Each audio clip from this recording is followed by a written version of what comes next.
الصلاۃ والسلام علیک یا نبی اللہ وعلی آلک واصحابک یا نور اللہ۔ میٹھے میٹھے اسلامی بھائیوں، اللہ کریم کا جتنا شکر ادا کریں کہ جیتے جی اس نے ایک بار پھر ہم سب کو ماہ رمضان عطا کیا ہے۔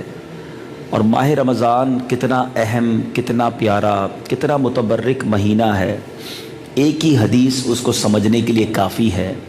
رسول پاک صلی اللہ تعالیٰ علیہ وسلم فرماتے ہیں، اگر میری امت کو معلوم ہوتا کہ رمضان کیا ہے تو وہ تمنا کرتے کہ سارا سال ہی ماہ رمضان ہوتا، سارا سال وہ رمضان رہنے کی تمنا کرتے۔ کیونکہ اس میں غور کرے نا، دنیا میں ہوتا ہے نا، سیزن آتا ہے، آپ بزنس کمیونٹی کے لوگ بیٹھے ہیں، ہر بزنس کا ایک پرٹیکولر سیزن ہوتا ہے۔ آج کل گرمیاں ہیں تو ایئر کنڈیشن، پنکھے والے، ٹھنڈے مشروبات، ان سب چیزوں کا سیزن ہے۔ سردیاں آ جائیں گی تو پھر ہیٹر، تو بلینکٹ، جیکٹس، ان کا سیزن آ جائے گا۔ سال گزرتا رہتا ہے مگر ہر ایک دو مہینے بعد کسی نہ کسی بزنس کا پرٹیکولر سیزن آتا ہے۔ اگر ہم تھورلی غور کریں تو ماہ رمضان یہ خوب نیکیاں کمانے کا سیزن ہے، اللہ کو راضی کرنے کے لیے موقع اور چانس ہمیں دیا جاتا ہے۔ یعنی سوچئے کہ ریٹ، ہم کہتے ہیں نا اسکیم اناؤنس ہوتی ہے، ہمیں کوئی پرٹیکولر انسینٹو دیا جاتا ہے کہ بھئی ان دنوں میں یہ کام کر لو تو زیادہ نفع ہو جائے گا۔ رمضان میں نفل کا ثواب فرض کے برابر، فرض کا ثواب 70 ٹائمز ملٹیپلائی کر دیا جاتا ہے۔ رمضان میں اپنے گھر والوں پر بھی بندہ خرچ کرے تو اس کا ثواب اسے اللہ کی راہ میں خرچ کرنے کا دیا جاتا ہے۔ روزہ رکھے تو ہر سانس کے بدلے نیکی مل رہی ہے۔ افطار سے پہلے ہمارے منہ سے ایک، ظاہر ہے کہ 14-15 گھنٹے بندہ بھوکا رہتا ہے تو تھوڑی سی اسمیل ہو جاتی ہے منہ میں، ہم ایک جو اسمیل بھوک کی وجہ سے ہوتی ہے۔ حدیث پاک کا مضمون ہے، روزہ دار کے منہ سے نکلنے والی بو اللہ کے نزدیک مشک کی خوشبو سے بہتر ہے۔ یعنی ہمارے تو وارے نیارے ہو گئے نا کہ جنت میں جانا، بخشش مانگنا کتنا آسان۔ سارا سال میں اور آپ دعا کرتے ہیں، یا اللہ ہماری پکار سن لے، ہماری توبہ قبول کر لے۔ رمضان میں ادھر سے ندا ہے، آسمان دنیا پر فرشتے آواز لگاتے ہیں، ہے کوئی مانگنے والا کہ اس کی مراد پوری کر دی جائے، ہے کوئی بخشش کا سوالی اس کو بخش دیا جائے، ہے کوئی توبہ کرنے والا اس کی توبہ قبول کی جائے۔ اٹ مینز رمضان کی راتوں میں یہ آوازیں لگائی جا رہی ہیں آسمان پر کہ ہے کوئی مانگنے والا، یعنی بخشش کے پروانے تقسیم کیے جا رہے ہیں۔ میرے آقا علیہ الصلوۃ والسلام فرماتے ہیں، افطار کے وقت، جو افطار کا وقت ہے نا ڈیلی، یہ بڑا کروشل ہے۔ حدیث پاک کا مضمون ہے کہ روزانہ افطار کے وقت، رمضان میں روزانہ افطار کے وقت 1 ملین، 10 لاکھ گناہ گار جہنم سے آزاد کر دیے جاتے ہیں۔ اب ذرا کیلکولیٹ کریں کہ اگر ہر روز افطار میں 10 لاکھ بخشے جا رہے ہیں تو اینڈ آف دی منتھ کتنے؟ اچھا پھر صرف یہی نہیں، میرے آقا فرماتے ہیں جب جمعرات کی رات آتی ہے، اس وقت ہم جمعرات کی رات میں موجود ہیں، ذرا غور کیجئے، from the sunset of مغرب، یعنی مغرب آف جمعرات سے لے کر مغرب آف فرائیڈے تک، یعنی اب جو اگلے 24 آورز ہیں، ہر لمحے 10 لاکھ گناہ گار بخشے جائیں گے۔ یعنی یہ دن تو بڑا ہی کمال کا ہے، جمعہ رمضان میں مل جائے تو سمجھ لیں ہر لمحے بخششیں ہو رہی ہیں۔ اور صرف یہی نہیں، جب رمضان کی آخری رات آتی ہے، نبی پاک علیہ الصلوۃ والسلام فرماتے ہیں اللہ تعالیٰ فرشتوں سے سوال کرتا ہے، اے میرے فرشتوں، ان لوگوں کے بارے میں کیا کہتے ہو جنہوں نے مزدوری پوری کی؟ فرشتے عرض کرتے ہیں مولا مزدوری تو پوری ملنی چاہیے۔ اللہ فرماتا ہے میرے فرشتوں گواہ ہو جاؤ، میں نے سب کی مغفرت فرما دی ہے۔ یعنی یوں سمجھیے کہ اب اس سے بڑا محروم کون ہوگا جو اتنی زبردست اناؤنسمنٹس، اتنی زبردست رحمتوں کے بعد بھی وہ رمضان میں نہ بخشا جائے۔ تو اب مجھے اور آپ کو فکر کیا کرنی ہے، ماہ رمضان میں ہمارا ٹارگٹ کیا ہونا چاہیے؟ دیکھیں، ایک ہمارا آرگیومنٹ ہوتا ہے کہ جناب شیطان بہکا دیتا ہے، شیطان گناہوں کی طرف لے جاتا ہے۔ جو ہمارا پراپر اینیمی ہے شیطان، اس کو بھی رمضان میں بند کر دیا گیا ہے، یعنی کوئی ہمارا اپوزیشن نہیں ہے۔ اللہ کی طرف جانے کے لیے، رحمتوں کی طرف قدم بڑھانے کے لیے سارے راستے اللہ نے کھول دیے ہیں، لیکن بدقسمتی کے ساتھ جو اب کہتے ہیں نا کہ جس پر افسوس زیادہ ہوتا ہے کہ رمضان میں بھی کچھ لوگ ایسے ہیں کہ اس میں بھی غفلت کر جاتے ہیں، رمضان میں بھی گناہ کرتے ہیں، رمضان میں بھی سستی کر جاتے ہیں، رمضان میں بھی اللہ کی نافرمانی کرتے ہیں۔ Try to understand it's not an ordinary month. آپ اور میں گناہ گار ہیں یقیناً، لیکن اگر کوئی شخص کسی اسٹریٹ پر کسی روڈ پر گناہ کرے اور وہی گناہ وہ مسجد میں کرے تو وہ زیادہ سخت ہے نا، کہ یار باہر تو ٹھیک تھا، غلط تھا، لیکن مسجد کے اندر کوئی پاکستان میں غلط کام کرے غلط ہے، مگر مکے جا کر کرے تو آپ کہیں گے یار مکے میں تو توبہ کر لو، یہاں تو اللہ کا گھر آ گیا۔ بالکل اسی طرح سارا سال جو مسٹیکس کرتے ہیں اٹس رانگ، لیکن رمضان میں بھی اللہ کو ناراض کرنے والا کام تو اس کا عذاب اور شدید ہو جائے گا۔ میں آپ کو ایک حدیث سنانا چاہتا ہوں جس سے مزید امپورٹنس آف رمضان کریٹ ہو، اور اس میں 3 باتیں سیکھنے کو ملیں گی اور تینوں ہماری لائف سے بڑی ریلیونٹ ہیں۔ سرور کائنات علیہ الصلوۃ والسلام ایک بار اپنے ممبر پر تشریف فرما ہوئے اور پہلی سیڑھی پر قدم رکھا تو فرمایا آمین، پھر دوسرے سٹیپ پر آپ نے اپنا قدم رکھا فرمایا آمین، then he went for the third step اور وہاں بھی کہا آمین۔ صحابہ کرام کا کمال یہ تھا کہ whenever they saw any unusual thing، جب بھی وہ رسول پاک میں کوئی غیر معمولی چیز، روٹین سے ہٹ کر چیز دیکھتے تھے نا، وہ ہمیشہ کوسچن کر لیتے تھے۔ انہوں نے کہا یا رسول اللہ یہ آمین ہر قدم پر کیا وجہ ہے؟ کوئی دعا بھی نہیں ہوئی، کوئی آواز بھی نہیں سنی، what's happened؟ تو پیارے آقا علیہ الصلوۃ والسلام نے فرمایا جب میں نے ممبر پر پہلا قدم رکھا تو جبریل امین میرے پاس آئے اور آ کر انہوں نے دعا کی۔ ذرا سنیے گا، 3 دعائیں کی جبریل امین نے، وہ تینوں بڑی امپورٹنٹ ہیں۔ اینڈ ٹرائی ٹو انڈرسٹینڈ دعا کرنے والا کون ہے؟ فرشتوں کا سردار، اینجلز کے بھی وہ لیڈر ہے نا، روح الامین کہلاتے ہیں۔ آپ نے دعا کی یا اللہ، حدیث کا مضمون ہے وہ شخص برباد ہو جائے، اس کی ناک خاک آلود ہو جائے، کہ جو رمضان کو پائے اور اپنی مغفرت نہ کروا سکے۔ نبی پاک کہتے ہیں میں نے اس دعا پر آمین کہا ہے۔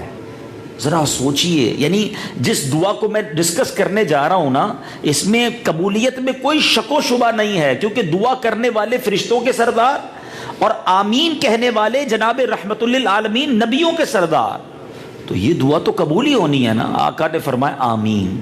سیکنڈ سٹیپ پہ میرے آقا فرماتے جب میں نے قدم رکھا تو جبریل امین نے ایک اور دعا کی کہ یا اللہ وہ برباد ہو جائے، بدبخت ہو جائے، کہ جو اپنے والدین اپنی زندگی میں ماں باپ دونوں یا ایک کو پائے اور ان کی خدمت ایسی نہ کرے کہ وہ جنت میں نہ جا سکے، وہ بھی ہلاک و برباد ہو جائے۔ یعنی ماں باپ کی خدمت کسی کو جنت میں نہ پہنچائے، وہ برباد ہو جائے۔ اور آقا نے فرمایا آمین۔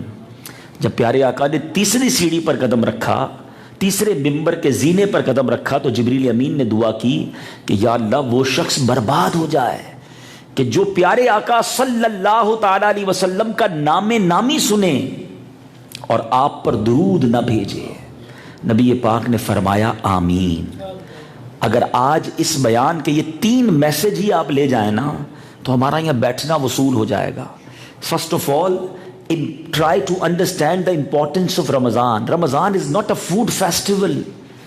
آج کل تو لگ ایسا رہا ہے کہ دوستوں نے پلان ہی یہ کیا کہ آج بتاؤ افطاری کدھر کرنی ہے، اچھا سحری کا کیا پلان ہے، رات کدھر چلنا ہے۔ کمال ہے، سحری پلان، افطار پلان، گھومنے پھرنے کا پلان، تلاوت پلان کدھر ہے، عبادت پلان کدھر ہے، دعاؤں کی جو التجائیں کرنی ہے وہ اپنے شیڈول میں کہاں ہیں۔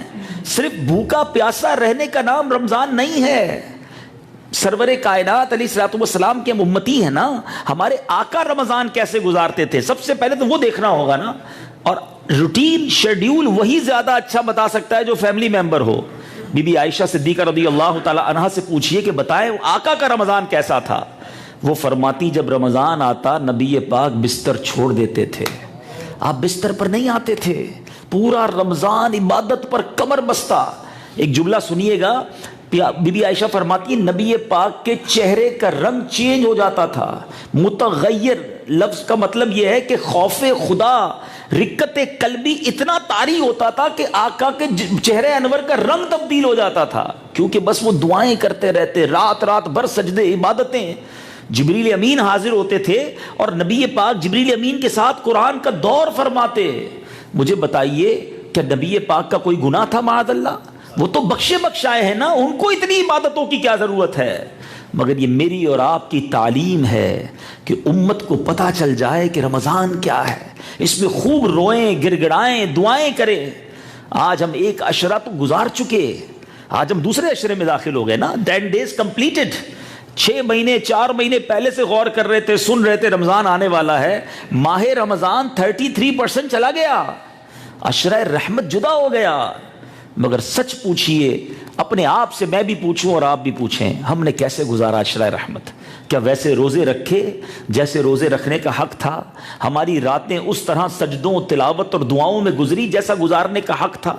یہ کلچر تو بڑھتا جا رہا ہے، please try to stop it. رمضان گھومنے پھرنے کھانے پینے کے لیے نہیں آیا، ہم سارا سال ہی تو کھاتے پیتے رہتے ہیں۔ آج تو ایک عجیب ماجرا یہ ہے، ایسے لوگ بھی ملتے ہیں کہ 30 دن روزے رکھنے کے بعد ان کا وزن ہی 5-7 کلو بڑھ جاتا ہے۔ یہ ڈاکٹر صاحب بیٹھے سامنے، ان کے پاس مریض جانا شروع ہو جائیں گے تھوڑے دنوں میں، کیونکہ آپ پکوڑے کھانے ہیں، سب کو ایسی فرائز کھانی جو پورے سال نہیں کھائی تھی۔ تو 10-15 رمضان کے بعد مسجدوں میں دیکھیں کھانسی کی آوازیں اور ساری چیزیں شروع ہو جاتی ہیں، کیونکہ لوگوں کے گلے خراب ہونا شروع ہو گئے، شربت بھی پینے ہیں، ساتھ فرائز بھی کھانی اور دبا کے کھانی ہے۔ تو اب خود غور کرے، 30 روزے رکھنے والے کا وزن کیسے بڑھ سکتا ہے؟ تو اس کی وجہ یہ جناب کہ وہ سحری میں زیادہ اس لیے کھایا کہ سارا دن بھوکا رہنا ہے، افطاری میں زیادہ اس لیے کھایا کہ سارا دن بھوکا رہا تھا، تو اس لیے رمضان نہیں آیا۔ پلیز، اب ہم نہیں جانتے، آپ میں سے کئی ایسے لوگوں کو ابھی میں کہوں گا تو یاد آئیں گے جو پچھلے رمضان میں ہمارے ساتھ تھے اور آج نہیں ہیں۔ اگلے رمضان تو آئے گا، میں اور آپ نہیں جانتے ہم اس رمضان میں ہوں گے کہ نہیں۔ کیا پتہ یہ زندگی کا آخری رمضان ہو، اس میں مانگ لو اللہ سے۔ سچ بتاؤں، رمضان بیسیکلی ہمیں ایک چانس دیا جاتا ہے، گناہ کر لیے ہیں، خطائیں کر لی ہیں، اللہ کو ناراض کر لیا ہے، آؤ بخشش لے لو۔ مگر بدبخت ہے جو رمضان میں بھی بخشش نہیں لے پاتا۔ اور وہ لوگ اپنے بارے میں غور کریں جو دن میں بھی ٹائم پاس کے نام پر موبائل پر گیمز کھیل رہے ہیں، معاذ اللہ فلمیں ڈرامے چل رہے ہیں، عجیب عجیب چیزیں چل رہی ہیں، رات کو دوستوں کے ساتھ گھومنا پھرنا، تاش، مطلب یہ کیا ہو رہا ہے؟ خدا را سمجھیے، غور کیجئے، یہ دعا یاد رکھیے گا، جو رمضان کو پائے اور اپنی مغفرت نہ کروا سکے وہ ہلاک و برباد ہو جائے گا۔ اور آقا نے آمین کہا ہے۔ میں آپ کو یوں سمجھیے کہ ایک ہائی لائٹ دوبارہ کرنا چاہتا ہوں۔ وی ہیو 20 days، اللہ کرے پورے 30 دن ہمیں ملے، ہمارے پاس ہیں ابھی 10 18 19 20 دن ہیں، اس کو یوز کیجئے، تلاوت کیجئے، درود پاک پڑھیے، عبادت کیجئے، فضول کاموں سے اپنے آپ کو بچائیے، انشاءاللہ آپ اس کی برکتیں لوٹ لیں گے۔ دوسری بات، ماں باپ ہے نا، ان کی خدمت کیجئے۔ جس کے پاس ماں باپ ہیں جنت کا ٹکٹ ہے اس کے پاس، کبھی انہیں ناراض نہ کیجئے۔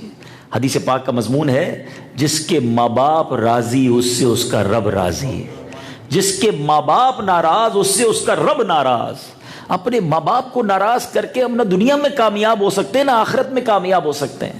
کسی بھی صورت کوشش کریں کہ ماں باپ راضی ہو جائیں۔ بوڑھے ہو جاتے ہیں نا تو انڈرسٹینڈنگ لیول تھوڑا سا ڈیفرنٹ ہو جاتا ہے، تھوڑا سا ہمیں سمجھانا مشکل ہو جاتا ہے، اونچا سنتے ہیں، ان کی جو لیونگ اسٹائل ہے وہ ڈیفیکلٹ ہو جاتا ہے ہمارے لیے۔ لیکن یہی تو وقت ہے نا خدمت کا۔ اپنا بچپن یاد کریں نا کہ ہم بچے تھے تو کتنا تنگ کیا ہوگا ماں باپ کو، آج ان کو بڑھاپے میں ہماری ضرورت ہے۔ اور سچ بتاؤں، ان کو ہماری ضرورت نہیں ہے، ان کی خدمت کرنا ہماری ضرورت ہے، کیونکہ اگر ماں باپ کی خدمت کر کے جنت نہ پائی تو ہم ہلاک ہو جائیں گے۔ تو ماں باپ کو راضی رکھنا، ان کی خدمت کرنا، یہ ہماری دینی اور شرعی ذمہ داری ہے۔ اور یہ دعا یاد رکھیے گا کہ ماں باپ ناراض نہیں ہونے چاہیے۔ اور جو تیسری بات اس حدیث میں سیکھی ہم نے کہ جب سرکار دو عالم صلی اللہ تعالی علیہ وسلم کا نام سنیں، لازمی طور پر درود پاک پڑھیں، اگنور نہ کریں۔ حدیث پاک کا مضمون ہے، جو درود پاک پڑھنا بھول گیا وہ جنت کا راستہ بھول گیا۔ درود نہیں چھوٹنا چاہیے زندگی میں۔ اپنے آپ سے کوسچن کیا کرو کہ اس پورے دن میں، چلے آج کا ہی انالائز کر لیں، فرام دا مارننگ، ابھی رات ہو گئی ہے، کتنی بار درود پڑھا ہے ہم نے؟ باتیں بڑی کی ہیں، گپ شپ کی ہوگی، نہ جانے کیا کیا کیا۔ پورے دن میں میری زبان نے کتنی بار نبی پاک علیہ الصلوۃ والسلام کو یاد کیا، کتنی بار ہماری زبان نے ذکر کیا، کوئی پرٹیکولر تعداد طے کرے۔ اچھا، علماء بڑی پیاری بات بتاتے ہیں، بعض اوقات ہم محفل میں ہوتے ہیں، مجھ سے پہلے ماشاءاللہ نعت خواہ نعت پڑھ رہے تھے، تو بار بار بعض اوقات نبی پاک علیہ الصلوۃ والسلام کا ہم نام سنتے ہیں، انسان ہیں، بھول گئے،